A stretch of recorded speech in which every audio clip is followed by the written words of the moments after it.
सध्या महाराष्ट्रभर महानगरपालिकेची निवडणूक होताना दिसून येत आहे।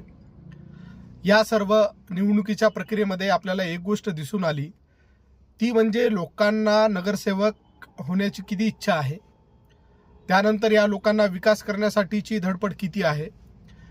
आणि सध्या जी जाहिरात होते ती जाहिरात म्हणजे अशी आहे की आपला माणूस आणि हक्काचा माणूस, या पद्धतीची ही जाहिरात आहे।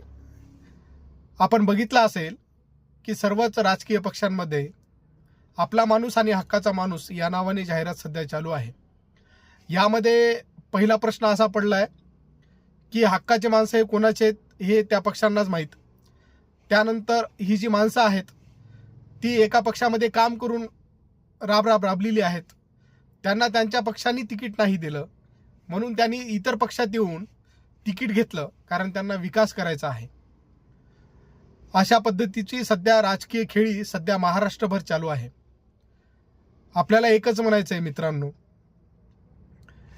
की ही सर्व राजकीय लोक यांना एवढाच विकास करायचा आहे तर त्यांनी आपल्याला आता एक आश्वासित असं वचन द्यायला पाहिजे।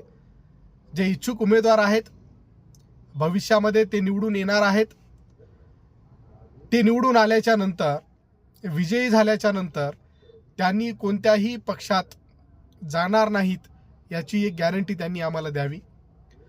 आपला माणूस आणि हक्काचा माणूस या पद्धतीची जाहिरात आहे ही शेवटपर्यंत राहावी।